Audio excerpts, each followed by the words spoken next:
ॐ नमः सिद्धेभ्यः।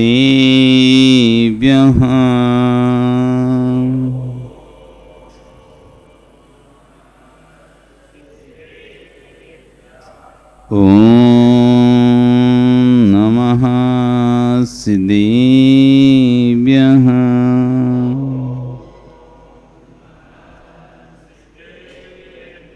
ॐ नमः सिद्धेभ्यः।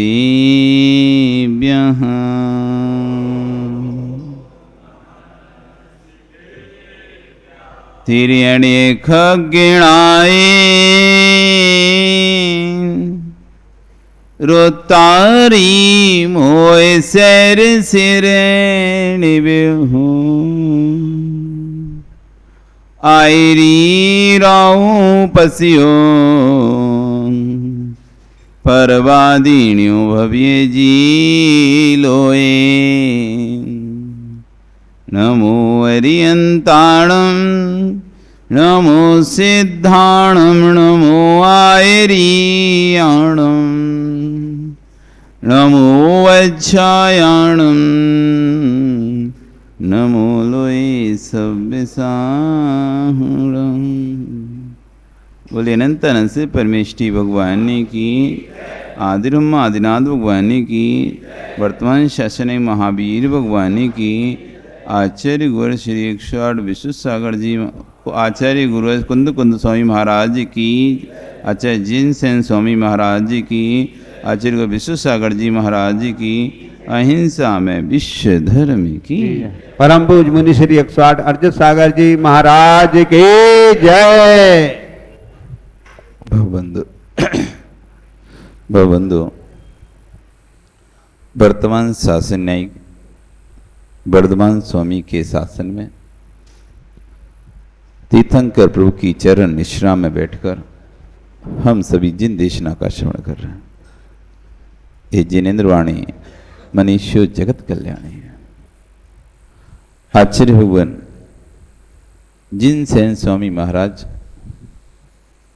ग्रंथराज आदि पुराण में वक्ता और श्रोताओं के लक्षणों को गिना रहे हैं।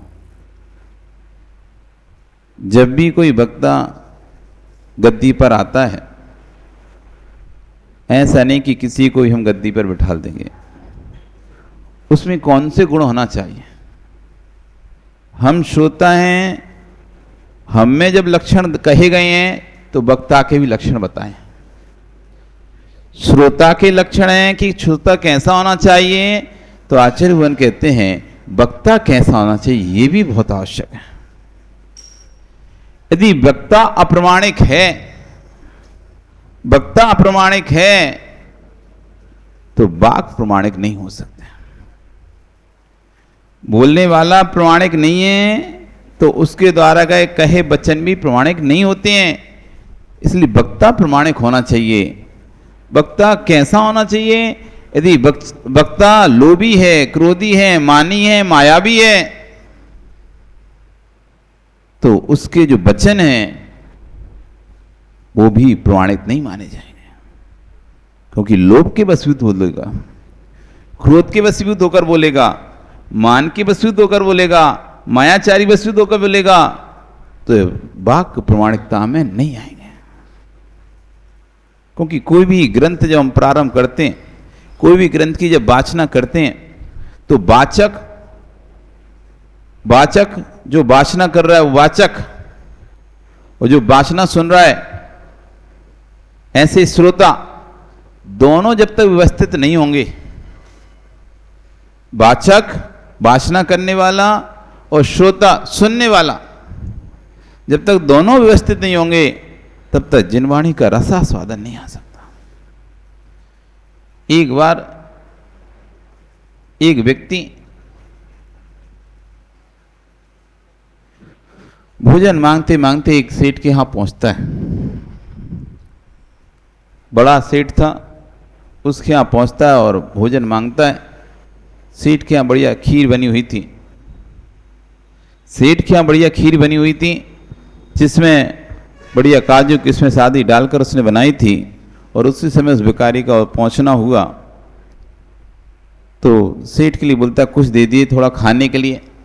तो सेठ कहता ठीक है, एक काम करो, आप अपना कटोरा आगे करो, मैं जब तक खीर लेकर आता हूँ।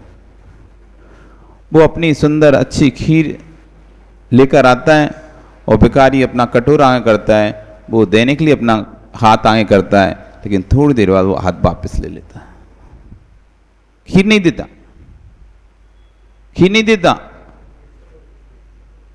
तो भिखारी कहता है दीजिए ना सेठ जी खीर, सेठ जी खीर दीजिए ना। तो सेठ कहता नहीं, खीर तो नहीं दे पाएंगे।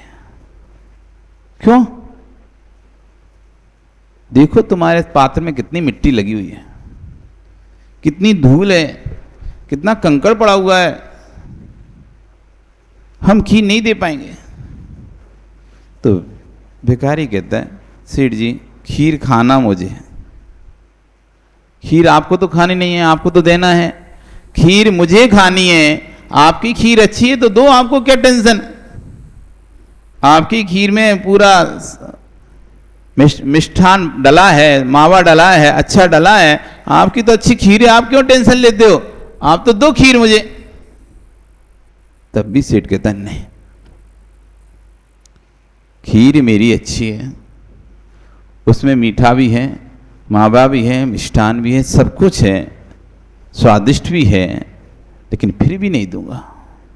क्यों नहीं दोगे? मुझे खाना है, मैं खाऊंगा, जैसी होगी मैं खाता रहूंगा, आपको क्या करना है, आपकी खीर अच्छी तो आप तो देते रहो। तब भी नहीं दूंगा। क्यों नहीं दोगे? मैं इसलिए नहीं दूंगा, तुमको मैं खीर दूंगा, तुम जब खीर खाओगे ये खीर किस किस आएगी? तुम्हारा पात्र गंदा है, पात्र में मिट्टी कंकड़ पड़े हुए हैं, जैसे मैं खीर दूंगा ये मिट्टी कंकड़ सिर में मिल जाएंगे, और जब जब तुमको खीर खाओगे तब तब वो खीर किस किस आएगी? तुम ये नहीं कहोगे मेरे पात्र का दोष है, तुम ये कहोगे देखो खीर में कितने पत्थर हैं। खीर किस किस आ रही है? खीर किस किस आ रही है? खीर अच्छी नहीं है। तुम दोष खीर को दोगे, जिसको भी वो खीर खिलाओगे वो भी दोष खीर को ही देगा, कोई तुम्हारे पात्र को तो नहीं देख पाएगा। तुम पात्र में तो खीर आ चुकी है, अब उसमें तो कंकड़ पत्थर दिख नहीं रहे हैं, लेकिन जो भी उस खीर को खाएगा, चाहे तुम्हारा बेटा खाए, चाहे तुम्हारी बेटी खाए, पत्नी खाए, वो यही कहेगी सेठ ने पत्थर वाली खीर दी है। किसके साथ रही है? इसलिए पहले अपना पात्र साफ करो। जब तक पात्र साफ नहीं होगा तब तक उत्तम वस्तु उसमें देने पर भी खराब हो जाएगी। पात्र साफ नहीं करेंगे तो अच्छी वस्तु भी हम उस पात्र के अंदर डालेंगे, वो पात्र खराब हो जाता है। माता दूध तपाते हो ना आप, दूध अगले दिन उस भगोनी को अच्छे साफ करते हो। जिस भगोनी में आज तुमने दूध गर्म करके रखा था, सुबह से शाम दूध वाला आता है तो उसी को तुरंत खाली करके नहीं ले लेते कि दूध वाली है इसी में दूध ले ले रहे, नहीं, फट जाएगा, खराब हो जाएगा, दूध खराब हो जाएगा, खटास आ जाएगी, बेकार हो जाएगा। उसको बढ़िया साफ करते हो, मांजते हो, पोंछते हो, अब दूध दो इसमें, क्योंकि लगाल लगी रहेगी यदि पुराने दूध की तो ये नया दूध भी उसके संपर्क से फट जाएगा। क्योंकि दूध एक दिन ज्यादा 2 दिन, इससे ज्यादा रखोगे तो फट जाएगा, खराब हो जाएगा, नहीं कर्म करेगा। और उसी दूध की लगाल लगी भगोनी में आपने नया और ले लिया तो नया दूध भी खराब हो जाएगा, फट जाता है। तो साफ करते हैं, लगार ना लगी रहे, लगार ना लगी रहे, साफ करके लेते हो, क्योंकि यदि लगाल लगी रही पुरानी दूध की तो नया अच्छा दूध भी क्यों ना होगा, वो दूध भी उसके संपर्क से खराब हो जाएगा। इसलिए आचार्य मुनि कहते हैं कोई भी ग्रंथ की जब वाचना करें, कोई भी ग्रंथ को जब विस्तार करें, जब भी प्रवचन शुरू करें या जब भी प्रवचन सुने तो 2 बातों का ध्यान रखें। प्रवचन सुनते समय याद रखें कि वक्ता कैसा है, और प्रवचन देते समय वक्ता याद रखे कि श्रोता कैसा है। श्रोता प्रवचन सुनते समय याद रखे कि वक्ता कौन है, ये वक्ता है या वक्ता है। एक तो होता है वक्ता, बन का बा आधा का और ता वक्ता, और एक तो बकरी वाला बा पूरा का और ता। एक तो वक्ता और एक होता वक्ता। अब जो सामने वाला जो उपदेश दे रहा है वो बन वाले बा का वक्ता है या बकरी वाले बा वाला वक्ता है। इसलिए आचार्यगण पहले वक्ता का लक्षण दे रहे हैं, श्रोता का लक्षण बाद में, पहले वक्ता का लक्षण। वक्ता कैसा होना चाहिए? पहला लक्षण सदाचारी होना चाहिए, उसका आचरण सदाचार से युक्त होना चाहिए।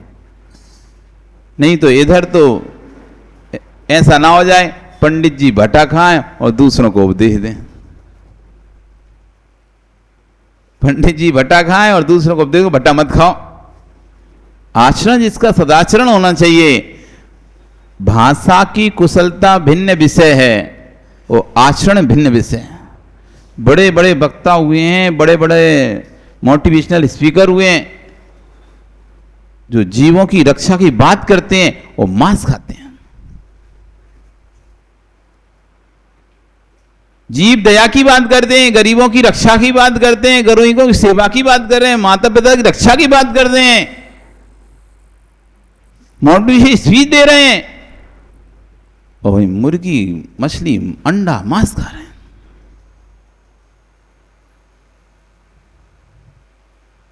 मुर्गी मंडी अछला मांस खा रहे हैं। ऐसे वक्ताओं के प्रभाव क्या पड़ेगा? जब आचरणी सदाचरण नहीं है तो भाषा का कुशलता, भाषा की कुशलता कल्याण नहीं दिलाएगी। तो सबसे पहले जो वक्ता जब भी गद्दी पे बैठे, जिसको भी वक्ता को आप गद्दी बिठा लें, सदाचारी है कि नहीं है, सदाचारी होना चाहिए। फिर दूसरा स्थिर बुद्धि वाला होना चाहिए। अभी कहते हैं हाँ कहा था, नहीं नहीं हमने नहीं कहा, पलट जाए। थोड़ी देर पहले गए हाँ कहा था, और फिर तो नहीं नहीं हमने कहा ही नहीं है। नहीं, स्थिर बुद्धि, जिसे पता होना चाहिए वो क्या बोल रहा है, शुरू उसने कहां से किया है, और खत्म करते समय वापस उस स्थान पर आना चाहिए। उसे जिस स्थान से प्रारंभ किया है, स्थिर बुद्धि वाला होना चाहिए, चंचल बुद्धि वाला नहीं होना चाहिए, इंद्रियों को बस में करने वाला होना चाहिए। अब इधर प्रवचन कर रहे हैं और उधर गुटर गुटर पानी पी रहे हैं, इधर गद्दी पर बैठे हैं, बहुत वक्ता देखोगे विजय जी, इधर गद्दी बैठे हैं, बहुत विद्वान में देखने मिलेंगे। इधर शास्त्र प्रवचन कर रहे हैं, उधर पानी रखा है, गला सूखने लगा तो थोड़ा रुक के पानी पी लिया। एक घंटा भी जिनको अपनी इंद्रिय पर नियंत्रण नहीं है, एक घंटे भी जो बिना पानी के नहीं रह पा रहे हैं, वो कैसे वक्ता हो सकता है? इसलिए आचार्य ने इंद्रियों को बस करने वालों है। गद्दी पर बैठे हो, लौंग इलायची चबा रहा है, गद्दी पर बैठे हो, प्रवचन कर रहा है, पानी से कितने तुमने मोटिवेशनल स्पीकर देखे, चलते चलते थोड़ी देर बोलेंगे, 5 मिनट बोलेंगे जोर जोर से, और फिर उनको गला सूखने लगा तो उठाएंगे, बोतल खोलेंगे, पानी पिएंगे, फिर बाद में बोलना शुरू करेंगे। जिनको अपनी इंद्रियों पर ही बस नहीं है, वो क्या दूसरों को इंद्रियों पर बस करने का उपदेश दे पाएगा? जो स्वयं इंद्रियों के वशीभूत हो रहा है, जो स्वयं इंद्रियों के वशीभूत है, जिसे एक सेकंड भी नहीं, लाइट चली अब तो भैया लेके आओ, पहले हम बैठ नहीं पाएंगे,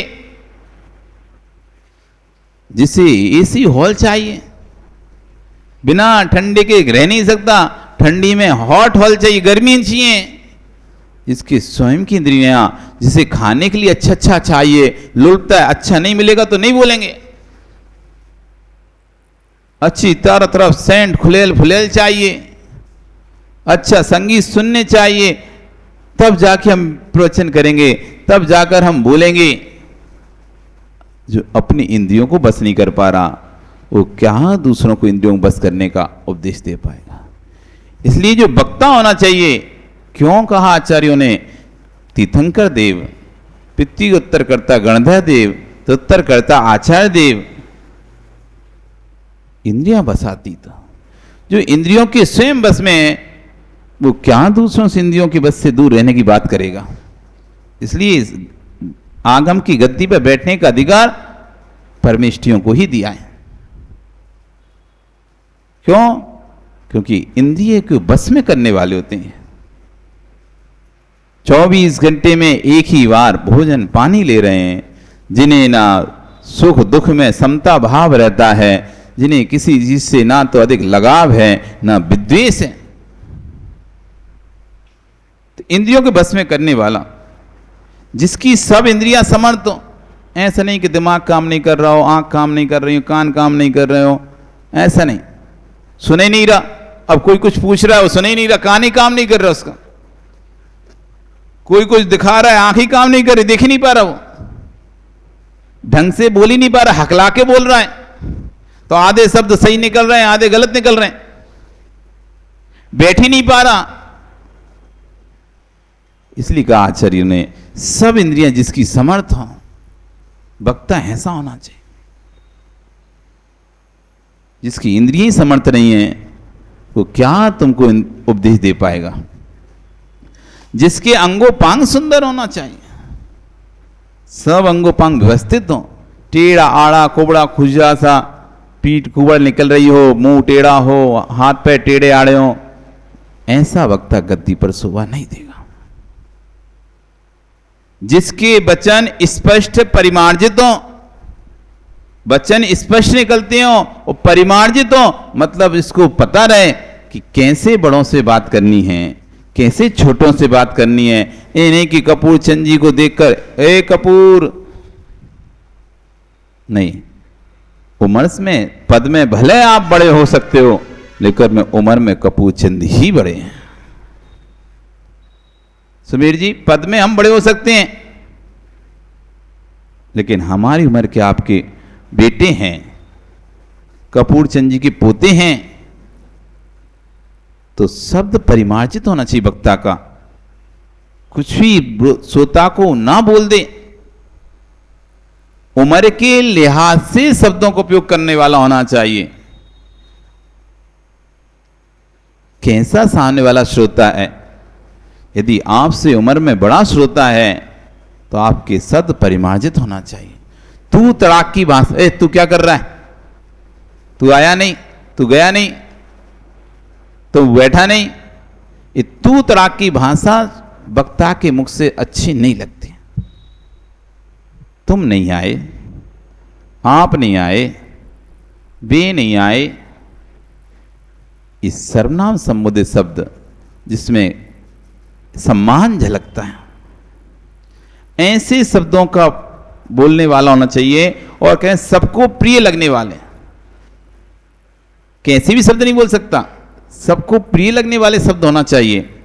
फिर कह रहे हैं जिसका आश्रय जिन मत रूपी समुद्र के जल से धुला हुआ, निर्मल हो, जो किसी पक्ष को, किसी संत को, किसी आमनाय को, संप्रदाय को अपने दिमाग में का चौड़ा अपने दिमाग में लेके नहीं बैठा हो, जो जब भी बोले आगम से ही बोले, आगम के विपरीत ना बोले, निर्मल बुद्धि वाला होना चाहिए।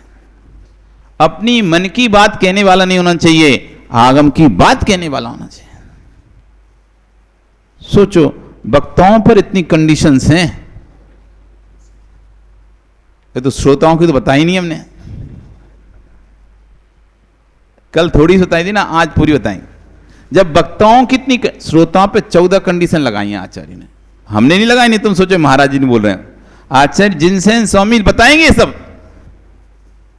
लोग सोच रहे होंगे कि महाराज तो अपने मन से बोलते रहते हैं, अपने मन से नहीं बोलते भैया, गुरुजी ने जो आज आगम ग्रंथ पढ़ाए हैं उनमें जो लिखा है उसी को ही बोलते हैं। हाँ, इतना हो सकता है कि सब्जी है बनाने वाले के ऊपर है, वो तो स्वादिष्ट भी बना सकता है और ऐसी बेगार लगा के भी रख सकता है।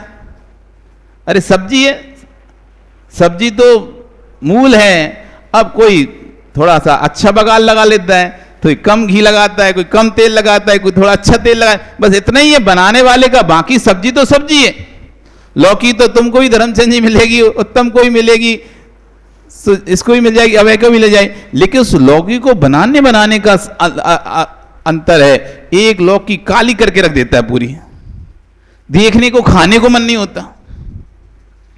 ऐसी देखी लौकी काली हो जाती है, तो ऐसी काली कलूटी लौकी बना के रख दी कि खाने तक का मन नहीं हो रहा। देखना तो छोड़ो, देखने का ही मन नहीं हो रहा, खाने की बात तो छोड़ो, वो ऐसी काली सी करके रख दी उसे। ओ भाई दूसरे व्यक्ति लौकी बना रहा है, एकदम सफेद भक्क रखी है। मूल तो लौकी थी ना, बस वक्ता तो उसको बना रहा है। मूल तो आगम वचन है। उन आगम वचन को कैसे पेश करना है, प्रस्तुति करना है, ये वक्ता की कला है। वक्ता अपने मन से कोई चीज नहीं बना रहा। वक्ता तो जो आगम में लिखा है उसको प्रस्तुत करने में कैसे उसे प्रस्तुत करेगा। क्योंकि प्रेजेंटेशन होता क्या, आज लोग एमबीए कर रहे हैं, होटल मैनेजमेंट कर रहे हैं, दुनिया के कोर्स कर रहे हैं, क्या कर रहे हैं, वही रेसिपी है, वही रेसिपी है, वही डिश है, उसको बस प्रेजेंटेशन करना है। किसी ने ऊपर टमाटर लगा दिया, तो किसी ने पत्ती रख दी, तो किसी ने कुछ रख दिया, देखने उसकी शोभा बढ़ गई। उस रेसिपी की, उस डिश की किया कुछ नहीं है। वही केक था, वही केक आटे का बना हुआ है, एक ने उसमें थोड़ा सा क्रीम लगा दिया, एक ने एक अंगूर लगा दिया, एक ने कोई ब्लैकबेरी लगा ली, किसी ने रेड चेरी लगा, किसी ने कुछ लगा दिया। कहने का मतलब वो गिलास में देखिए ना, पर होटलों में गिलास रखा है कांच का, सीधा भी रख सकते हैं, लेकिन उन्होंने काट के एक नींबू का पीस फंसा दिया, काट के एक ककड़ी का पीस फंसा दिया, एक उसमें पाइप लगा दिया। ओहो कितना अच्छा लग रहा है। ओ भाई सीधा सीधा रख देते गिलास, पीना तो नींबू पानी था, पीना तो नींबू पानी है, वो ककड़ी नहीं खाना वो लेकिन वो रखने का तरीका है कि आदमी देखते से ही खाने की इच्छा करने लगे, पीने की इच्छा करने लगे। भाई ढाबा होता है, भाई होटल होती है। ढाबा में भी खाना मिल रहा है, ढाबा में भी खाना मिल रहा है। एक थाली में फटाक से लगा दिया, 2 रोटी 4 रोटी, वही में सब्जी, वही में सब, वो सब रख दिया, और लो 20 रुपये थाली, 50 रुपये थाली, 100 रुपये थाली, भाई चावल सब कुछ है, भात है। और भाई जब होटल में जाओगे, पहले वो ला के सलाद अलग से रखेगा, फिर टमाटर रखेगा, फिर पानी अलग से रखेगा, फिर मीठे का अलग से रखेगा, नमकीन अलग से रखेगा, रोटी अलग से रखेगा, सब्जी अलग से रखेगा। ऐसे करके तुम्हारी टेबल पूरी भर देगा। ओहो अब वो कह रहा है 5000 का बिल। वही भोजन ढाबे में करते 500 रुपए में हो जाता, लेकिन पैसे किसके थे? पैसे भोजन के नहीं थे, पैसे नरेंद्र भोजन के नहीं थे, पैसे प्रेजेंटेशन के थे। वो ड्रेस पहन के खड़ा हुआ है सामने वेटर, पैसे उसके थे, और उधर एक गमछा डाल के खड़ा हुआ है चड्डी पहने, ढाबे पे गमछा डाल के चड्डी, उसको देखते कितने गंदे कपड़े पहना रहे थे, गमछा डाल के चड्डी पहन के खड़ा है। और भाई होटल पे संजय बढ़िया टाई माई सूट मूट एकदम फिट, सुमुख, अच्छा चेहरा, बाल माल सब एकदम। पैसे इसके हैं, खाना के पैसे नहीं है। वो तुम्हें बढ़िया टेबल जगमगा रही है, वे कुर्सियां जगमगा रही हैं, वो स्थान जगमगा रहा है, वो एसी चल रहा है, वो कांच लगा हुआ है, वो केबिन बना हुआ है। पैसे इसके हैं। ये तो खटिया पे बैठ के बाहर ढाबा पे खा सकते हो। वस्तु वही थी, लेकिन प्रेजेंटेशन का अंतर है।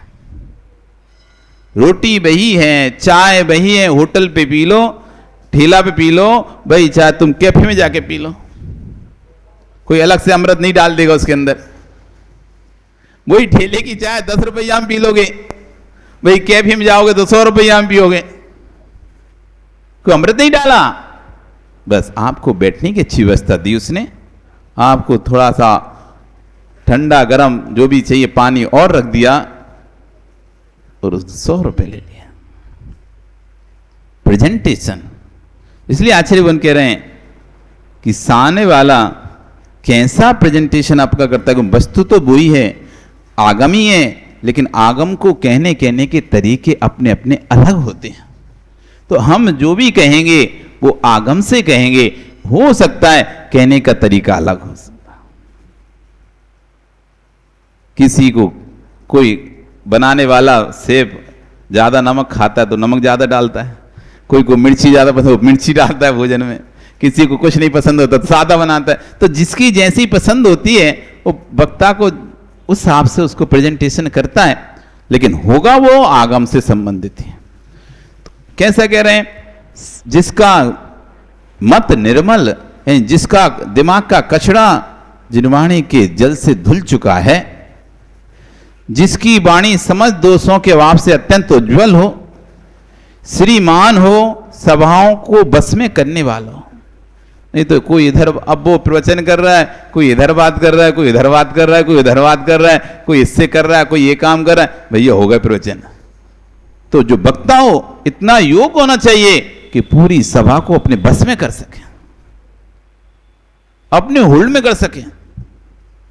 यदि अपने बस में नहीं कर पाएगा वो अपनी बात भी नहीं कह पाएगा।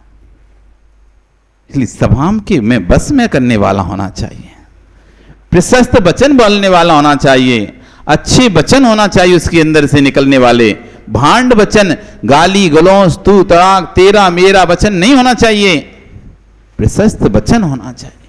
तेरा ऐसा हो जाएगा, तूने नहीं किया तो तेरा वैसा हो जाएगा, ये अप्रशस्त वचन नहीं होगा। प्रशस्त वचन वाला गंभीर होना चाहिए, प्रतिभा से युक्त होना चाहिए, अनेक प्रतिभाएं उसके अंदर होना चाहिए, जिसके व्याख्यान सत्पुरुषों को पसंद आए। वक्ता ऐसा नहीं, सत्पुरुषों को पसंद आने वाले व्याख्यान होना चाहिए। अनेक प्रश्न तथा कुतर्थों को सहने वाला होना चाहिए। नहीं तो जरा से में गांठा गर्म हो जाता है लोगों को, कोई एक दो प्रश्न कर दे झुलझाने लगे, हमें नहीं पता, तुम जानो, तुम्हारा काम जाने, झुलझा जाता है। नहीं, वक्ता बंधा हुआ है, श्रोता स्वतंत्र है। श्रोता प्रश्न करने के लिए स्वतंत्र है। श्रोता कोई भी प्रश्न कर सकता है, कैसा भी प्रश्न कर सकता है, लेकिन वक्ता बंधा हुआ है आगम से। वो उत्तर जब भी देगा वो आगम से ही देना पड़ेगा उसे, वो कुछ भी बोलने के लिए स्वतंत्र नहीं होता। इसलिए कह रहे हैं कि प्रश्नों को सुनकर, कुतर्कों को सुनकर, कोई खोटे कुतर करे, उल्टा सीधा करे, तब भी सुनकर शांत रहने वाला, एकदम उबलने वाला नहीं होना चाहिए। दयालु होना चाहिए, दया के भाव से युक्त होना चाहिए, प्रेमी हो, उसको आगम से प्रेम हो, दूसरों के अभिप्राय को समझने में निपुण होना चाहिए, दूसरे के अभिप्राय को समझकर तुरंत, ये सो रहे हैं, हम ऐसा बोल रहे हैं, ये तो सब सोने लगे, तुरंत समझ जाए इनको पसंद आ रहा है कि नहीं आ रहा, ये उस चीज को पसंद कर रहे हैं नहीं कर रहे हैं। नहीं तो पता चला कि बहुत से लोग होते हैं, कभी सम्मेलन होते थे, पहले कवि सम्मेलन, बड़े बड़े कवि आते थे, वो कविता पाठ करते थे, वक्ता का अभिप्राय नहीं समझ, श्रोता का अभिप्राय नहीं समझ पाते थे, वो अपने पाठ कर रहे हैं, वक्ता बार बार ताली बजा रहे हैं, बैठ जाओ, तब भी वे लगे हैं। ऐसे ही कभी कोई सभा में होते हैं, माइक पकड़ लेते हैं, और माइक पकड़ लेते हैं, अब लोग सोचते हैं कब बंद होगा, कब बंद होगा, और उसे समझ नहीं आता कि सब लोग देख रहे हैं उसकी तरफ कि भैया तू बंद हो जा, शांत हो जा, बहुत देर हो गई बोलते बोलते, तब भी और बोले जा रहा है, लोग ताली बजा रहे हैं बैठने के लिए, वो समझ रहे हैं नहीं मुझे और सुनना है तो और बजाए, वो और बोलते चला जा रहा है। उसको भी लग रहा है जम नहीं रहा कोई भजन, तब भी लगे जा रहे। तो कह रहे हैं अभिप्राय समझने वाला होना चाहिए, जो वक्ता है, प्रवचनकार है, उसे समझना चाहिए अभी आज प्रवचन सभा का मूड प्रवचन सुनने का नहीं है, कोई बात नहीं, आज प्रवचन नहीं करते, आज प्रवचन सभा का मूड प्रवचन सुनने का है, लोग इकट्ठे हुए प्रवचन सुनने के लिए, और तुम कह दो आज नहीं कर पाएंगे, गड़बड़ हो जाएगा। समय हो गया है और वक्ता श्रोताओं को जाना है, और तुम कह नहीं 1 घंटा प्रवचन तुम करेंगे, उससे पहले छोड़ेंगे नहीं। तो अभिप्राय समझ में आना चाहिए, किस अभिप्राय से श्रोता बैठे हुए हैं, किसको सुनना चाहते हैं। हो सकता है 2 वक्ता हैं, आप अच्छे से वक्तव्य नहीं दे पाते, दूसरा अच्छे से वक्तव्य देता है, तो लोग सोच रहे हैं ठीक है 5 मिनट इनका सुन ले रहे, 45 मिनट उनका सुनेंगे। समय 85 मिनट का है तो 45 मिनट दूसरे वक्ता सुने, उसके प्रवचन बहुत अच्छे हैं और आपके प्रवचन नहीं थे अच्छे, लेकिन आप समझ नहीं पा रहे और आपने कहा नहीं आधा आधा समय, तुम भी आधा हम भी आधा। अभी 30 मिनट लगे हैं, वक्ता कोई सिर खुजा रहा है, कोई इधर बात कर रहा है, कोई उधर बात कर रहा है, कोई ध्यान ही नहीं दे रहा है, तब भी वो लगे हैं तो कह रहे हैं अभिप्राय समझ वाले थे, वक्ता सुनना किसको चाहता है। कभी कभी लोग श्रावक लोग महाराज के प्रवचन सुनने के लिए बैठे रहते हैं, जब कोई श्रावक माइक पकड़ लेता है और कुछ बोलना शुरू कर देता है तो श्रावक से भैया तुम चुप हो, महाराज के प्रवचन सुने। यदि वक्ता समझदार होगा, बोलने वाला समझदार होगा, तो श्रोताओं को देख लेगा भैया अभी श्रोताओं का भाव हमारी सुनने की नहीं है, श्रोताओं का भाव महाराज के सुनने का है। इसमें जल्दी से जल्दी जितना शॉर्ट से शॉर्ट हो सके उतने कम से कम समय अपनी बात को कहकर निकल लेता हूं। जितना कम समय में तुम अपनी बात को कहकर निकल लोगे, श्रोता तालियां बजाएंगे, ठीक बहुत अच्छा है, इसने महाराज जी का समय बर्बाद नहीं किया। अभिप्राय समझने वाला होना चाहिए, जिसकी समस्त विद्याओं का अध्ययन किया हो, जिसने सब विद्याओं का जिसका अध्ययन हो गया हो, धीर हो, वीर हो, ऐसे पुरुष ही कथा करने के योग होते हैं। ऐसे पुरुष ही प्रवचन करने के योग होते हैं। और कौन से होना चाहिए? जो अनेक उदाहरणों के द्वारा वस्तु स्वरूप को कहने में कुशल हो। एक उदाहरण से नहीं समझ पा रहे तो दूसरे से समझाएं, दूसरे से नहीं समझ तीसरे से, कुल मिला के अपनी बात को उसको अच्छी तरह से समझाने वाला होना चाहिए। ऐसे उदाहरण देना चाहिए जैसे बाल गोपाल भी समझ जाएं। बाल गोपाल, बाल गोपाल समझते हैं? बालक यानी बाल, गोपाल यानी ग्वाला, जिसकी बुद्धि धस रहती, चल नहीं पाती। इसलिए क्या कि उदाहरण ऐसा होना चाहिए, वक्तव्य ऐसा होना चाहिए वक्ता का कि बाल गोपाल के दिमाग में भी सेट हो जाए, हर कोई उसे अच्छी तरह से समझ सके। तो उदाहरणों के द्वारा वस्तु स्वरूप को, क्योंकि पहले प्राकृत भाषा थी, प्राकृत में समझने वाले कम हो गए, संस्कृत हुई, संस्कृत की फिर टीकाएं होने लगी, छाया होने लगी, प्रति होने लगी, टीकाओं पर प्रति टीकाएं होने लगी, भास होने लगे, तब भी नहीं समझ पाए। अब हिंदी में लिखना शुरू हो गया, सरल सरल सरल करते करते सरल करते जा रहे हैं, कैसे भी करके श्रोता को समझ में आए बात। और कैसा कह रहे हैं? संस्कृत प्राकृत आदि भाषाओं में निपुण होना चाहिए, उसे संस्कृत प्राकृत भाषाओं का ज्ञान होना चाहिए। ऐसा ना हो कि संस्कृत में कुछ लिखा है और हिंदी में कुछ लिखा है, वो पढ़ दिया, बाद में कहा ये कहां लिखा है संस्कृत में बताओ, तो वो तो हमें पढ़ना नहीं आती, फिर तुमने कैसे पढ़ दिया? कोई कुछ भी संस्कृत का अर्थ निकाल देगा तो क्या तुम भी कुछ भी पढ़ दोगे? ये देखना पड़ेगा जिसने अर्थ किया है, क्या उसने संस्कृत के मुताबिक अर्थ किया है, संस्कृत के हिसाब से अर्थ किया है, या अपने मन का अर्थ लिख दिया है।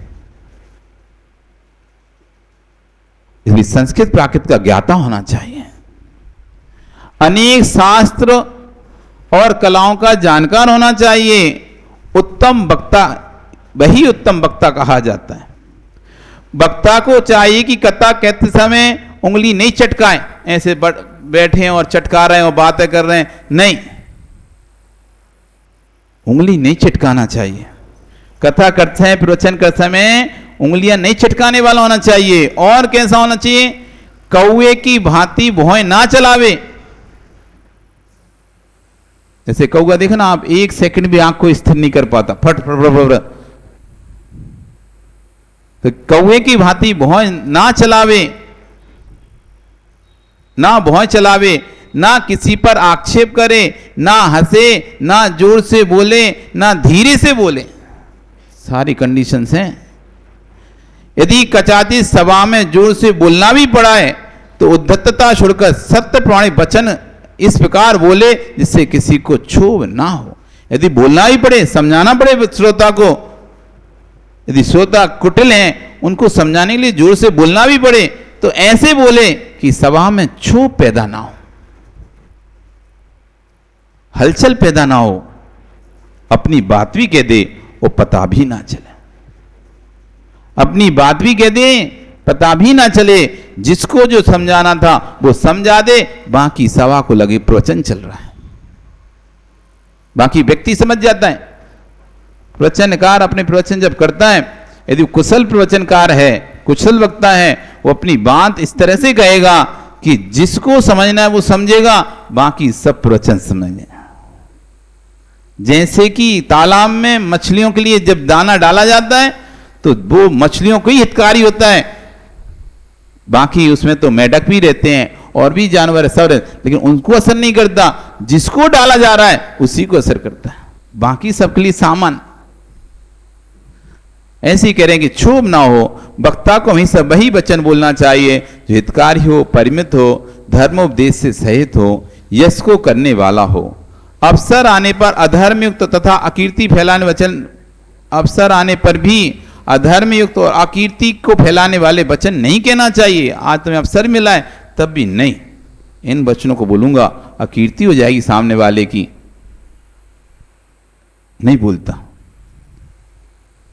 इस प्रकार अयुक्तियों का परिहार करने वाला, कथाओं की युक्तियों को सम्यक प्रकार से विचार करने वाला वर्णनीय कथा वस्तु प्रारंभ करता है, वह प्रशंसी श्रेष्ठ वक्ता कहा जाता है।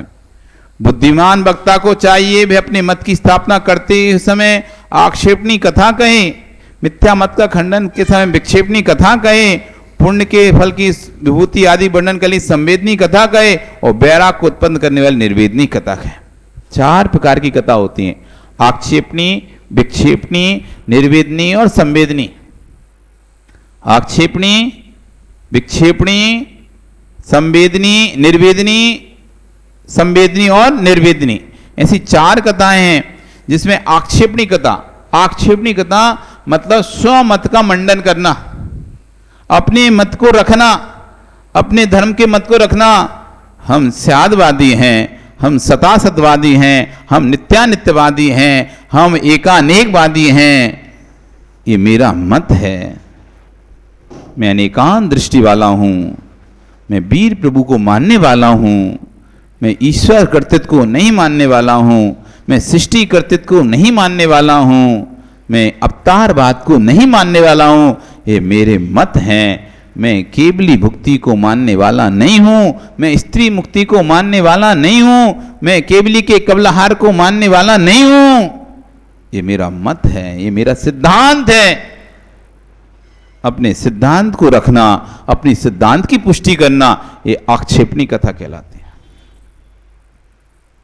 अपनी बात को रखना कि आपके क्या सिद्धांत हैं, आप किस सिद्धांत के अनुयायी हो, किस धर्म के अनुयायी हो, किस गुरु के अनुयायी हो, कौन आपका प्रभु है, कौन आपका गुरु है, कौन से आपके सिद्धांत हैं, इन सब बातों को ध्यान रखना कहलाता है आक्षेपणी कथा। विक्षेपणी कथा पर मत खंडन, स्वमत मंडन। पहले मैंने अपना सिद्धांत रखा, अब मैं दूसरों के सिद्धांतों में क्या कमियां हैं जिससे वो सही नहीं है, ये सही है, ये विक्षेपणी कथा कहलाती है। कि हम ईश्वर को कर्ता नहीं मानते, यदि ईश्वर को कर्ता मान लेंगे तो ईश्वर नहीं ठहरेगा, क्योंकि ईश्वर तो उसे कहते हैं जो राग द्वेष से रहित होता है, सब जीवों का हित चाहता है, हितोपदेशी होता है, सर्व पदार्थों का ज्ञाता होता है। लेकिन जो कर्तृत्व किससे युक्त होगा वो राग द्वेष से भी युक्त होगा, और राग द्वेष युक्त ईश्वर हमारा ईश्वर नहीं हो सकता। इस तरह अपनी बात को मंडित करते हुए सामने वाले की बात का खंडन करना, ये विक्षेपणी कथा है। संवेदनी कथा, कैसे कैसे उपसर्ग आने पर भी, ऐसे ऐसे उपसर्ग आए तब भी अपने पद से नहीं डिगे। इस संसार में कोई भी सारभूत वस्तु नहीं है, सारी वस्तुएं निस्सार हैं। ऐसा संवेग भाव को धारण करते हुए संसार शरीर वैराग को बढ़ा, संसार शरीर और भोगों से विरक्ति वाली वैराग को बढ़ाने वाली कथाओं को करना, ये संवेदनी कथा है।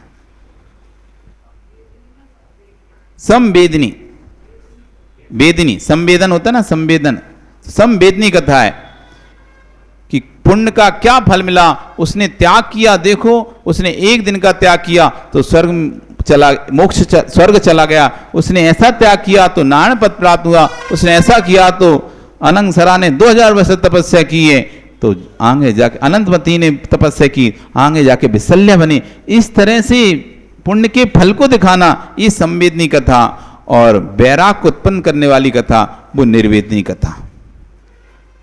इस तरह से 4 कथाओं करने वाला होना चाहिए वक्ता। इस तरह वक्ताओं के कथन करके अब आगे कहते हैं आचार्य श्रोताओं का लक्षण कहते हैं। ऐसा तो होना चाहिए वक्ता, इन गुणों से युक्त होना चाहिए वक्ता। अब श्रोता कैसा होना चाहिए? कल आप सोच रहे हो महाराज अपने मन से बोल रहे क्या? नहीं भैया, अपने मन से अपन कुछ नहीं बोलते। आज सुन के दिल थाम के बैठो। हमने तो 4 ही बताए थे, आचार्य भगवान 4 से मन नहीं, उनको 14 बताना है।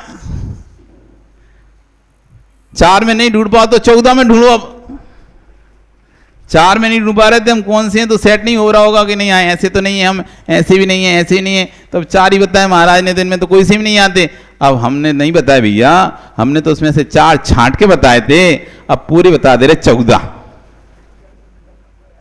हमने तो 4 ही बताए थे, अब हम पूरे बताएंगे 14, जो आचार्य जिनसेन स्वामी महाराज ने आदि पुराण में कहे। किस प्रकार के श्रोता होते हैं? जो हमेशा धर्म श्रवण में करने में लगे, विद्वान उन्हें श्रोता माना है। जो सदैव धर्म श्रवण करने में लगे रहते हैं, धर्म को सुनने में जिनकी रुचि रहती है, विद्वानों उनको श्रोता कहा है। अच्छे और बुरे भेद से श्रोता अनेक प्रकार के होते हैं। अच्छे श्रोता भी होते हैं और बुरे श्रोता भी होते हैं। तो अच्छे और बुरे श्रोता के हिसाब से श्रोता कितने प्रकार के हो गए? 2 प्रकार के हो गए। उनके अच्छे और बुरे भावों को जानने के लिए, कि उनके भाव अच्छे हैं या बुरे हैं, जानने के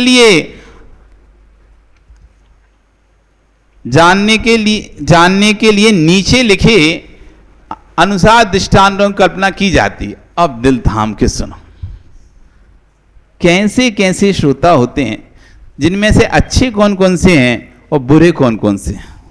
पहला श्रोता मिट्टी के जैसा श्रोता, दूसरा श्रोता चलनी के जैसा श्रोता। अब देख लेना, हमने जो बोला था उसमें आ रहा है नाम। दूसरा चलनी के जैसे श्रोता, तीसरा बकरा के जैसे श्रोता, चौथा बिल्ली के जैसे श्रोता, पांचवा तोता के जैसा श्रोता, छठवां बगुला के जैसा श्रोता, सातवां पाषाण के जैसा श्रोता, आठवां सांप के जैसा श्रोता, 9वां गाय के जैसा, 10वां हंस के जैसा। भैया हंस के जैसा देखो नहीं, हम इसमें लिखा, तुम बोलो कि महाराज जी अपने मन से बोले। 11वां भैंसा के जैसा, देखो भैंसा भी इसी में लिखा है, वो भी अपने मन से नहीं बोले। 12वां फूटा घड़ा के जैसा, 13वां डांस के जैसा, 14वां जोंक के जैसा। देख लो, अब जोंक के जैसा भी इसमें लिखा है। कोई बोले विमल कि महाराज जी अपने मन से बोल रहे थे क्या? नहीं भैया, अपने मन से नहीं बोल रहे। अब जिसको पूछना है आचार्य जिनसेन स्वामी से जाके पूछें, उन्होंने काय को लिखा है ऐसा। अब सोच लेना कौन कौन सा है। इस प्रकार 14 प्रकार के श्रोता के दृष्टांत समझना चाहिए। ये 14 प्रकार के श्रोता होते हैं। पहला मिट्टी के जैसा श्रोता। अब सुनो, मिट्टी के जैसा श्रोता, जैसा पानी का संसर्ग रहते हुए कोमल रहती है, जब तक पानी पड़ा तब तक तो नरम, और जैसे ही पानी सूखा तो वैसी कड़क की कड़क। जब तक प्रवचन सुने तब तो हाँ ऐसे ही करना चाहिए, सही है, किसी से राग द्वेष नहीं करना चाहिए, किसी के बारे में बुरा नहीं सोचना चाहिए, अपन अच्छा नहीं करते हैं, ऐसा नहीं होना चाहिए। हाँ महाराज कह तो सही रहे हैं, बात तो बहुत सही है, ऐसे ही करना चाहिए, ऐसे ही होना चाहिए। अब जब तक उपदेश चल रहा है, अंदर ही अंदर हो रहा है, हाँ ऐसे ही होना चाहिए, ऐसे ही होना चाहिए। ऐसे अपन को, अब किसी से अपन गुस्सा नहीं करेंगे। आज महाराज बोले ये गुस्सा नहीं करना, तो आज गुस्सा नहीं करेंगे। बस जैसे ही प्रवचन खत्म हुए और कोई ने तुम्हारी डिब्बी उठा के 10,000 सोई, फिर देख लो तुम। अभी तो तुम सुन रहे थे, सोच रहे थे कि नहीं महाराज बोले कर्म का आश्रय होता है गुस्सा करने से, अपने गुस्सा नहीं करना, मायाचरण नहीं करना, छल कपट नहीं करना। और वैसी फटाक से देखा, पूजन चल रही थी, विधान चल रहा था, तो फल है एक ही और चढ़ाना है तुमको ही। अब 4 लोग बैठे हैं तो फटाक से धीरज से चावल के नीचे कर दिया। अभी आएगा फल का नंबर, तो अपन फल निकाल के चढ़ा दें। और फिर कहते लगाओ लगाओ, सब हाथ लगाओ, हाथ लगाओ। अरे तुम्हें इतना ही था, सबके बारे में इतना ही सोच रहे थे, तो उन्हीं को उठा लेने देते। नहीं, उठाएंगे तुम, चढ़ाएंगे तुम सब हाथ लगा लो। अभी थोड़ी देर पहले सुन रहे थे कि मायाचारी नहीं करना चाहिए, बस फिर भी वही चल रही है।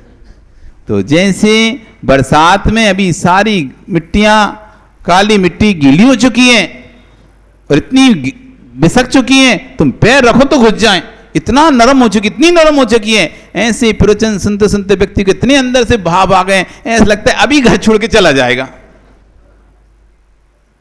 अब ऐसे भाव आ रहे हैं, ऐसे भाव आ रहे हैं कि अभी घर छोड़ के चले जाए, निकल जाए, क्या फंस गए गृहस्थी में। क्या महाराज कैसे कहते हैं, ऐसी गृहस्थी में कैसे तुम रह लेते हो? क्यों धर्म जी, रह कैसे लेते हो तुम? एक घर में रहते रहते बोर नहीं हो जाते क्या? हम तो एक समाज में रहते रहते बोर, एक शहर में रहते रहते बोर हो जाते हैं। हम तो शहर बदलते ही रहते हैं, हर चतुर्मासी 4 महीने बनना पड़ता है, नहीं तो हर महीना 2 महीना हम तो शहर बदल लेते हैं, घर बदल लेते हैं। क्यों पन्ना लाल जी, एक ही घर में रहते रहते कैसा लगता है? हैं? एक ही घर में खाना खाते, वही दाल रोटी, वही दाल रोटी, वही सब कुछ, बोर नहीं हो जाते हैं?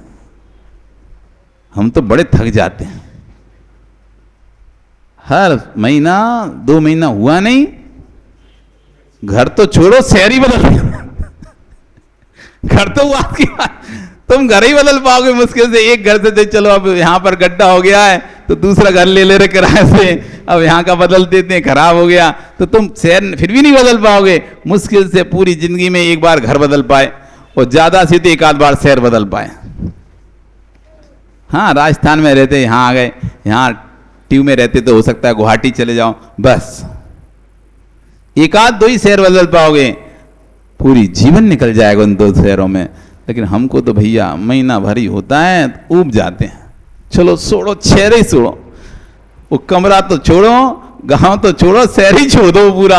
और शहर क्या, हम तो पूरा प्रदेश ही छोड़ देते हैं। ज्यादा दिन हो जाते हैं तो ये बहुत हो गए, 4 साल हो गए, 3 साल हो, छोड़ो अब वो इस प्रदेश में कब तक रहें। कोई नए प्रदेश में चलते हैं, नए लोगों के पीछे चलते हैं, थक गए। तुम लोग नहीं थकते क्या? क्यों संदीप, थकान नहीं होती हैं? भाई मजा आता है। ओ दादाजी, कैलाश जी, नहीं थक रहे क्या? हैं? उपाय है हमारे पास, चलो हमारे साथ। हाँ, पक्का पक्का उपाय देंगे हम तुमको।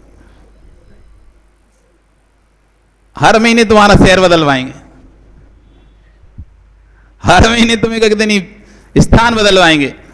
चलो तो, कैसे उपाय नहीं है? कपूर चंद जी क्या सोचा? यहीं रहना है? कब से रह रहे यहां पे? कितने वर्ष हो गए यहां रहते रहते? 80 साल तो गए होंगे ना? 80 साल से आप बोर नहीं हुए एक ही स्थान पर रहते रहते? मन नहीं होता कि चले हम भी थोड़ा छोड़ें इसको अब दूसरा? क्यों शांतिलाल जी,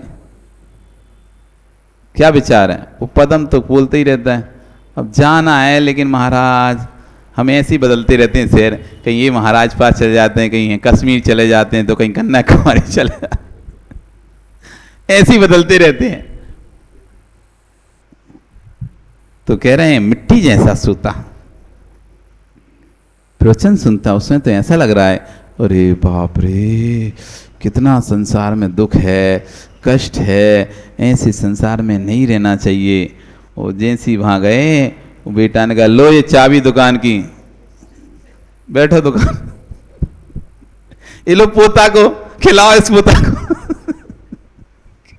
क्या धर्म जी, यहाँ लगता है कि कहाँ फंस गए संसार में, और कहाँ इससे अच्छा महाराज पहले मिले होते तो निकल जाते आपके साथ। अब तो शादी गल्ली फंस गए, संसार बसा लिया, अब निकल नहीं पाते, पहले होते तो निकल जाते। अब तो ऐसा लगता है सब छोड़ छाड़ के सब आपके साथ हो ले रहे। फिर घर जैसी पहुंचते, बहू ने कहा पिताजी ये पोता को पकड़ ली थोड़ा, हाँ ला भैया दे, खत्म। क्यों संजय, क्या है अब, ना आगे ना कोई पीछे, दो ही प्राणी हो। कितना चाहिए दो प्राणी के लिए? दो प्राणियों को खाने के लिए कितना? तब भी चिंताएं कितनी लगा रखी हैं। खाने के लिए दो रोटी, पूरे 24 घंटे में सुबह दो, शाम को दो रोटी खाते हो, पर फिर भी चिंताएं कितनी लगा रखी हैं। लगता है सब छोड़ के चलें, लेकिन जैसे ही घर जाते हैं फोन आता है, अरे भैया आ जाओ जल्दी से, 10 का माल 1000 में बिक रहा है सिक्का, फिर सब भूल भाल के फिर पहुंच जाओ। तो मिट्टी जैसे श्रोता, इस प्रकार के श्रोता साथ सुनते समय तो कोमल परिणामी हो जाते हैं। जिस समय साथ चल रहा उस समय तो एकदम सरल ऐसे परिणाम हो जाते हैं कि हाँ भाई अब तो पक्का काम हो ही जाएगा। पहले LIC में थे, तो LIC में थे तो क्या समझाना पड़ता था लोगों को, तो हम जब समझाते तो इतने अच्छे समझते, ऐसा लगता था आज ही करा लेगा ये तो अभी करा लेता है ये बीमा तुरंत ही कराएगा। ऐसा लगता था अब तो इतने आराम से मतलब सुन रहा है ध्यान से, तो लगता है वो करा ही लेगा। और जैसे ही बाद में सब समझा समझ के फार्म भरने का, फार्म भी अच्छे से भरवा देता था, साइन भी गलत, अब तो काम हो ही गया। और पैसा पैसा तो नहीं है फार्म खाली भरा था, इतने समझ क्यों रहा था? जब तक समझ रहा तब तो ऐसा लग रहा था अभी करा देगा, और थोड़ी देर बाद उसने जब फार्म वार्म सब तैयार हुआ, अभी मन नहीं है हमारा। तो इतनी देर से दिमाग काय खा रहे थे, नहीं था मन तो ऐसा लगता है उस समय तो समझते हैं कि कोमल परिणामी, परंतु बाद में परिणाम ऐसे कठोर हो जाते हैं। इधर जब प्रवचन सुन रहा है तब तो ऐसा सरल स्वभाव दिख रहा था, सिर झुकाकर बैठा था, विनम्र भाव से सुन रहा था, और जैसे नीचे उतरा ऐसा बोल रहे थे, वैसा बोल रहे थे, ऐसे कठोर कठोर कठोर परिणाम कर लिए जैसे कि ग्रीष्म काल की सूखी मिट्टी। काली मिट्टी जब तक पानी पड़ता रहा, जब तक बारिश होती रही, ठंडी गीली बनी रही, और जैसी तेज धूप पड़ी, जेठ की गर्मी पड़ी, वो मट्टी ऐसी पत्थर का आकार ले ली, यदि उठा के कोई फेंक के मार दे तो सिर फूट जाए, इतनी कठोर हो गई, टूट ही नहीं रही। कभी देखिए खेतों को जब बखरते वो गर्मियों में, खेतों को ऐसे डेला के डेला निकलते हैं ऐसे, और इतने बड़े बड़े डेले रहते हैं। एक बार क्या हुआ, बिहार चल रहा था, ऐसे गर्मी का बिहार था, तो हमारे यहाँ संघ में व्यवस्था रहती, गर्मी के समय में खेतों में सोते हैं, खुला ओपन खेत जहाँ भी मिला, जितना चलना चले, और जहाँ खेत अच्छा मिला भाई डेगा डंगा बंजारों जैसा डाला अपना, तो पीछे से ट्रक खड़ा होगा, उसने फटाफट पाटे उतारे और वहीं खेत में रख लिए। अब गर्मी का समय था, भयंकर गर्मी थी, तो खुले में रुकने में बहुत आनंद आता है। तो बढ़िया एक अच्छा काली मिट्टी का खेत था, बखरा हुआ खेत था, कोई भी हरी मरी नहीं थी, तो आचार्य से बोले इसी खेत में रुकेंगे आज। ठीक है भैया, रुक गए खेत में। अच्छे मोटे मोटे ऐसे मिट्टी के डिब्बे थे, तो कोई ने अब अपना पाटा ऊंचा करने के लिए ऐसे डगला लगा दी मिट्टी के, ऐसे 1 2 3 4 4 ऐसे पाटे ऊंचे हो गए, सबके इतने ऊंचे पाटे हो गए, सब ऐसे ऊंचे ऊंचे पाटे पे गए। आज तो बढ़िया मजा आ गया, नहीं तो ऐसे पतले पतले पाटे थे सबके पास, इतने ऊंचे पाटे थे, लेकिन मिट्टी लगा के जमीन से इतने ऊंचे हो गए, और ऐसे मोटे मोटे डिगला पड़े थे उसमें, तो उसके ऊपर बैठ भी गए, वो बिसके नहीं रहते, 6 3 इधर 3 इधर 2 इधर, ऐसे 8 8 डिगला लगा लिए और बढ़िया मस्ती कर रहे हैं। देखो आज तो मजा आ गया, ऊंचा थोड़ा ऊंचा बैठने में मजा आएगा, सोने में मजा आएगा भैया। ठीक है, ऐसे करके सब लगा के, सब एक को देख कर दूसरा के, तुम बड़े तो हम कैसे नीचे, तो सब ढूंढ ढांड के बलवा के श्रावक से लेके आओ, बड़ा बड़ा डगला लेके आओ, ऐसे बड़ा बड़ा डगला लेके नहीं, सब लगा के अच्छे बढ़िया हो गया, सब तैयार हैं, आराम सब चल रहा है। रात में विश्राम के लिए सब सो रहे, और रात को 11 बजा, और जो पानी बरसना शुरू हुआ, वे सारे मिट्टी के डिगला बिसक के सब जमीन के अंदर, पूरे चिटाई पाटे हम लोग सारे मिट्टी में घुस गए। वो काली मिट्टी थी ना, तो जैसे ही पानी बरसा तो काली मिट्टी पूरी बिसक गई, और बिसक के जो बड़े बड़े डिगला लगा के सोए थे सब लोग, सारे बिसक के सब डिगला ऊपर वो नीचे, पूरी चिटाई सब। अब कोई टेंट तो था नहीं कि उसमें घुस जाए, अब कहीं भाग भी नहीं सकते, रात में जा भी नहीं सकते, दौड़ भी नहीं सकते, कुछ भी नहीं कर सकते। अब चुपचाप शांति से बैठे हैं और पूरे पाटे जो थे इतने तेज पाटे थे, और जैसे भजन हम लोग बैठे तो बैठे सौर हो सकते, वैसे ही सामान से चले जाते हैं मिट्टी में पाटे तो, और बैठे और तो क्या किया कि दो पाटों को खड़ा कर लिया। जैसे एक का पाटा था ना, तो उसने कहा एक काम कर, तुम्हारा पाटा ऐसा लगा दो, तुम्हारा ऐसा लगा दो, ऊपर से चिटाई डाल दे, पानी नहीं गिरेगा। तो ऐसा किया एक ने ऐसा किया और ऊपर चिटाई डाल दी, और तीनों एक ही पाटे पे आ गए। एक का वजन तो सहन नहीं हो रहा था, तीन और आ गए तो पूरी घुस गए जमीन, पूरी मिट्टी मिट्टी मिट्टी। सुबह जब उठे तो कोई के हाँ मिट्टी लगी, कोई की हाँ मिट्टी लगी, पूरे शरीर में मिट्टी पुती, पूरी चिटाई है। तो ऐसा हो गया कि जब पहले तो कठोर था और फिर वही एकदम पानी बरसा गीला हो गया, और फिर अगले दिन फिर तेज धूप निकली, फिर वही मिट्टी फिर से कठोर हो गया। मिट्टी जैसे श्रोता होते हैं कि जब तक तो संसर्ग मिलता रहा, सत्संग मिलता रहा, साधु के सानिध्य में रहे, तब तक तो अच्छे थे। जैसे ही साधु का बिहार हुआ नगर से, चतुर्मास खत्म हुए, निकल गए, वो भैंसे के भैंसे फिर बहुत से बोलते ना, महाराज जी आपके समय तो बहुत मंदिर आता था, बहुत पूजन पाठ भी किया, खूब आहार भी दिया, अब तो आप जब से गए हो वो भैंसा का वैसा वापस हो गया, फिर अब मंदिर ही नहीं आता, ना वो पूजन करता, ना अभिषेक करने आता, ना प्रवचन, कुछ भी नहीं करता। पहले तो 24 घंटे सेवा में लगा रहता था, पहले आप थे तो 24 घंटे सेवा में था, और अब तो मंदिर आता तक नहीं है। पहले तो खूब उपवास से आसन करता था, अब तो 24 घंटे रात दिन का भी उसको भेद नहीं है। 10 लक्षण के 10 उपवास कर लिए थे आपके सानिध्य में, लेकिन अब तो रात में ही खाता है, अभक्ष खाता है।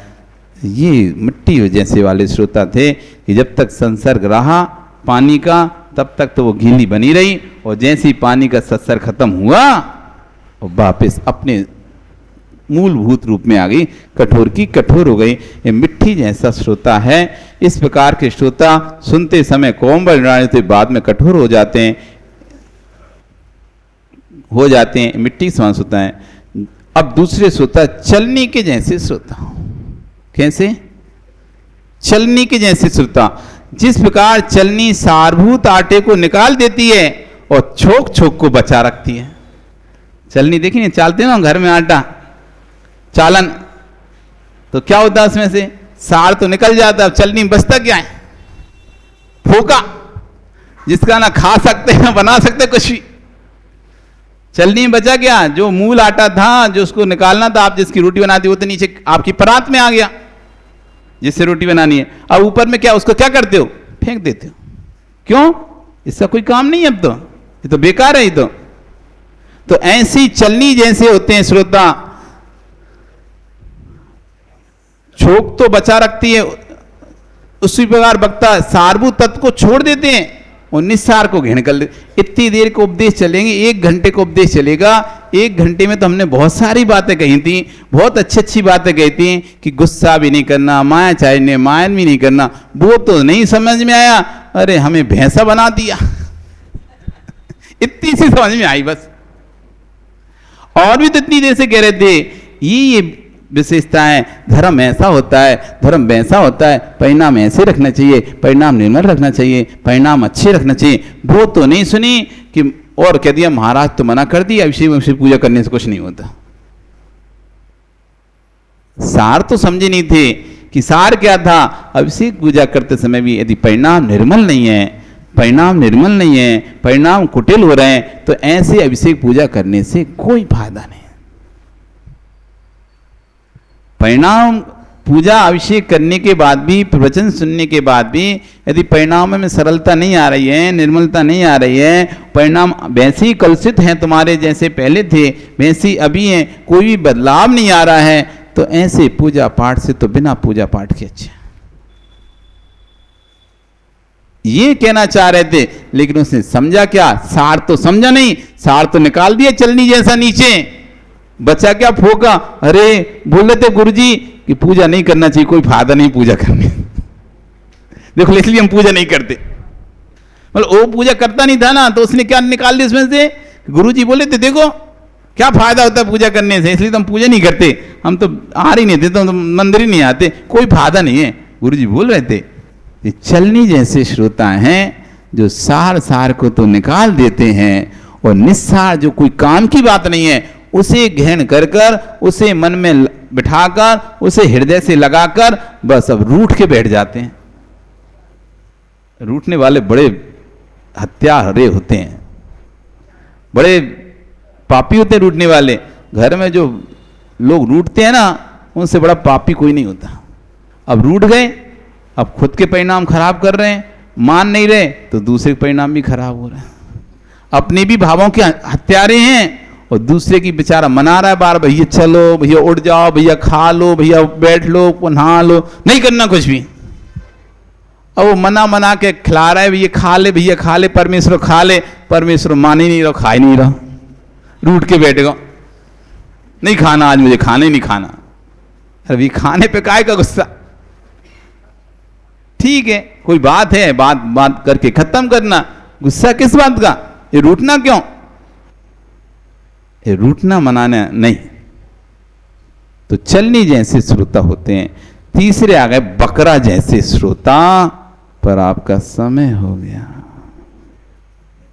कल फिर आओगे तो ठीक है। अब सुनने के लिए अब सुनना तो पड़ेगा, अब बिठा ला है यहाँ पे तो सुनना पड़ेगा। क्यों विजय जी? अब बिठा ला है गद्दी पे तब सुनना ही पड़ेगा। अब चाहे अच्छी लगे चाहे नहीं लगे, ओ सिलीगुड़ी ज्ञानी आ गए छोड़ छाड़ के कि बस ऐसे ही। क्या राजकुमार नाम है आपका? है प्रभु दयाल जी। अब देख लो आपको कैसा बनना है। अभी बहुत है, इसलिए आराम से यहीं रुको और यहां रुक के सुनो कि हमारे परिणाम किस तरह के होते हैं। जैसे आपके परिणाम हो रहे हैं, आचार्य भगवान तो कैटेगरी बता रहे हैं, आपको ऐसा बोल नहीं रहे हैं। नहीं तो आप समझो कि हमको ऐसा बोल रहे हैं, आपको ऐसा नहीं बोल रहे कि पप्पू तुमको कुछ बोल रहे हो, तुमको कुछ नहीं बोल रहे। वो तो बता रहे हैं यदि भाव ऐसे हैं तुम्हारे तो इस कैटेगरी के अंतर्गत जाते हो। नहीं तो कोई समझने लगे, कोई सुन लगे हमको कह रहे हैं, हमसे बोल दिया, हम तो ऐसे हो गए, हम तो वैसे हो गए। तुमको नहीं बोल रहे हैं ऐसे होगा तुम वैसे हो गए। यदि वैसे हो तो बुरा लगने की जरूरत नहीं है, और वैसे नहीं हो तो बुरा लगने की जरूरत नहीं है। एक बार एक लड़का आचार्य के साथ चल रहा था तो बोलता है गुरुजी ये सब लोग हमको सिर्री सिर्री बोलते हैं। सिर्री मतलब होता है पागल, है ना, बाकी भाषा में सिर्री मतलब सन की, पागल सन की टाइप का व्यक्ति, जरा सी बात सनक जाता है। तो सिर्री सिर्री बोल रहे हैं। तो गुरुजी ने कहा तुम सिर्री हो क्या? कि नहीं है।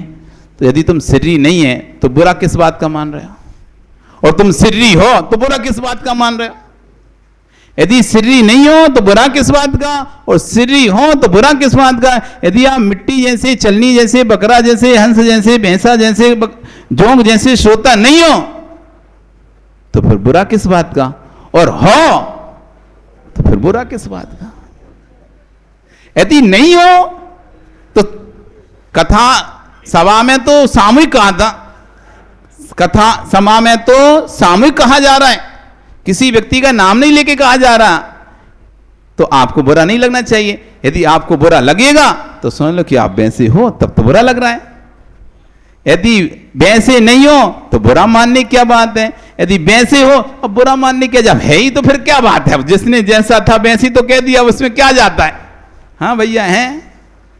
इसलिए आचार्य भगवान किसी का नाम नहीं ले रहे, आचार्य भगवान तो यहाँ पर सिर्फ व्याख्यान कर रहे हैं। और किसी का उनको, इसलिए उन्होंने पहले के श्रोता जो है वो किसी को इंगित कर कर, किसी पर्टिकुलर व्यक्ति को इंगित कर कर नहीं कहता, वो तो सभा में इस तरह से बात कहता है कि श्रोताओं के हृदय तक वो बात पहुंचे, उनके हृदय को छुए। वो किसी एक व्यक्ति या एक व्यक्ति विशेष के लिए प्रवचन नहीं करता। वक्ता कभी एक व्यक्ति या व्यक्ति विशेष के लिए प्रवचन नहीं करता, वक्ता तो सामूहिक सभा के लिए प्रवचन करता है। अब जिसका जैसा रहता है, बहुत से लोग आते हैं महाराज जी जैसे आप करते वैसे हमारे घर में होता है, आपको हमारी घर की पता है क्या? अरे भाई हमें क्या को पता तुम्हारी घर की? एक बार क्षमा सागर जी महाराज प्रवचन कर रहे हैं और बोल रहे कि जिसके घर में लड़ाई हो जाती है तो 3-3 दिन तक चूल्हा नहीं जलता घर में, 3-3 दिन तक चूल्हा नहीं जलता। एक आदमी सभा में खड़ा हो गया, एक पंडित, महाराज आपको हमारे घर की कह के क्या मिल गई? अरे महाराज की दद्दा, हमने तुम्हारे घर की नहीं कही, हमने तो सामान से कहा था कि लड़ाई हो जाती। और उस भैया के यहाँ लड़ाई हो गई थी, 3 दिन से चूल्हा नहीं जलाता।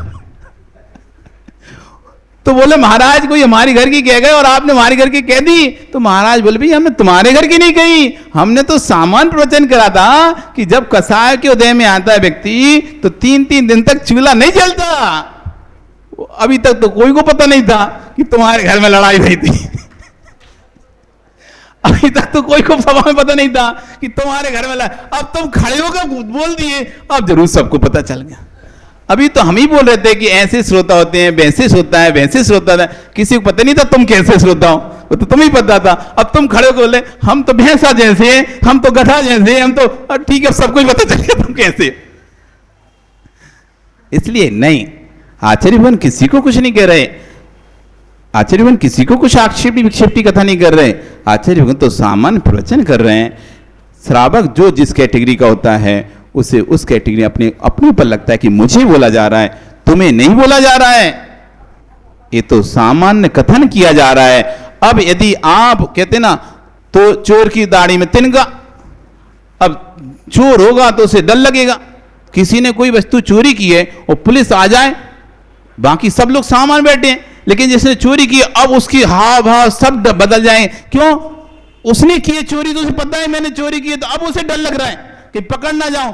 और कहीं पुलिस पास है, क्या चोर समझ रखा है क्या है? क्या देख लो ना कुछ नहीं है। और दूसरे से भी देखा, हाँ देख लो भैया देख लो, जिसने चोरी नहीं की तो वो क्या कहेगा, देख लो क्या है हमारे पास कुछ नहीं है। और जिसने चोरी की क्या चोर समझ रखा है क्या, हमारी भी कोई इज्जत है, हमारा भी कोई सम्मान है, हमारा भी कुछ है, ऐसे कैसे चेक कर लोगे? अरे जिसको अंदर में कुछ होता है वही नाटक करता है, वो नहीं है तो नॉर्मल ठीक है, चेक कर रहा है, सबका चेक कर रहा है, तुम्हारा चेक कर लिया। तो ऐसे ही प्रवचन चल रहा है, सबके लिए चल रहा है, किसी व्यक्ति विशेष के लिए थोड़ी ना चल रहा है प्रवचन। अब कोई व्यक्ति विशेष अपने ऊपर ले ले, मुझे तो ऐसा बोल दिया, तो भैया आचार्य कह रहे हैं हम किसी को नहीं बोल रहे, अभी तो हम 2 ही बोले हैं, अभी तो 12 बाकी हैं, 12 और तो सुन लो, फिर सोचना कि हम कैसे हैं। बोली भगवान महावीर स्वामी की।